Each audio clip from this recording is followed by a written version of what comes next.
श्री स्वामी समर्थ. कसे आहे सगळे तुम्ही? मला तुमच्यासोबत आज एक स्वामींचा अनुभव शेअर करायचा आहे. आम्ही विरारला शिफ्ट झालो होतो. काही प्रॉब्लेममुळे आम्हाला हा घर जमलं नाही. तर जेव्हा मी एकदा मठात गेले होते, 1 महिना झाला आम्हाला घरच मिळत नव्हतं. मी स्वामीकडे प्रार्थना केली, प्लीज स्वामी मला एक घर हवं आहे, कारण का जिथे आम्ही राहतो आहे त्यांना पण घर कोणा दुसऱ्याला द्यायचं आहे. मी खूप टेन्शनमध्ये होते, कारण का आम्ही बोरिवलीमधून विरारला शिफ्ट झालो होतो आणि इतकं टेन्शन चालू होतं. त्याच्यामध्ये आम्हाला रिटर्न जे नुकसान झालं ते झालं, ते जाऊ द्या. इकडच्याच काही लोकांमुळे खूप नुकसान झालं मला. पण तुम्ही कधी पण विरारला याल तेव्हा प्लीज तुम्ही कुणावर भरोसा करू नका. तुम्ही स्वतः या, तुमच्या हिशोबाने घर शोधा किंवा एजंट पण पकडाल. मी पण एजंट थ्रूच गेले होते, पर एजंट फार फसवतात इकडचे. तर तुम्ही एजंट असा पकडा किंवा ज्याचं ऑफिस असेल अशा व्यक्तीला पकडा आणि मग तुम्ही घर घ्यायचं आहे, परचेस करायचं आहे किंवा तुम्हाला जे पण आहे भाड्यावर घ्यायचं आहे. तर मी ज्या दिवशी स्वामींकडे प्रार्थना केली त्याच्या दुसऱ्या दिवशी मी एक घर बघायला गेली आणि ते घर मला आवडलं आणि त्याच्यानंतर माझं लक्ष गेलं अचानक त्या आपल्या घराच्या दरवाज्यावर तिथे लिहिलं होतं श्री स्वामी समर्थ.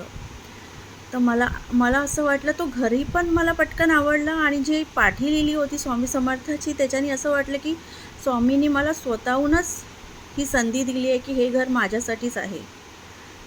तर आणि त्याच्यानंतर अशा खूप गोष्टी झाल्या ज्याच्यावर मला स्वामी समर्थाची खूप प्रचिती आली आहे, की जेणेकरून मला असं वाटलं की हे आपल्यासाठी आहे, हे दुसऱ्या कुणासाठी पण नाही आहे.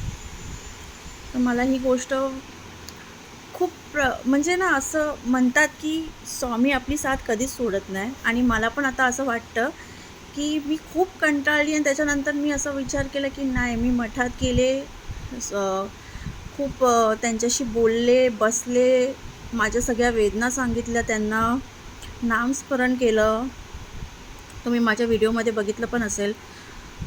आणि मी सांगितलं आता मी खूप दमले आहे घर सोडून, नाही तर मला आपलं सामान घेऊन घराच्या बाहेर थांबावं लागेल जर घर नाही भेटलं तर अशी कळकळून मी स्वामींच्या समोर विनंती केली होती की प्लीज मला कोणतं तरी एक घर चांगलं द्या, कारण का आपल्याला राहायचं आहे तिथे 1-2 वर्ष. आपण कोणतंही घर परचेस करू शकत नाही की आपण कुठेही कसंही राहू शकतो म्हणून.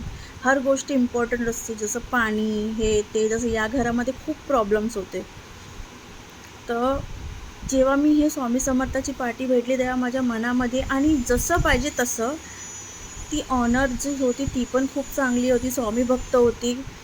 आणि त्याच्यावरून मला असं वाटतं ना की स्वामी आहेत आपल्यासोबत आणि नेहमी असतील. मला ना तुमचे पण काहीतरी स्वामींचे अनुभव असतील तर प्लीज शेअर करा ना, मला वाचायला फार आवडेल. आता मी हा व्हिडिओ संपवते, कारण की माझी पॅकिंग आहे. नवीन घरामध्ये मी उद्या प्रवेश करणार आहे. त्यामुळे तुम्ही तुमचे नक्की अनुभव मला शेअर करा, मी वाचील. आणि मी माझा ब्लॉग चॅनल चालू केला आहे. प्लीज स्वामी समर्थ सगळ्यांचं भलं करो आणि मला प्लीज सपोर्ट करा तुम्ही. Thank you so much. Shri Swami समर्थ.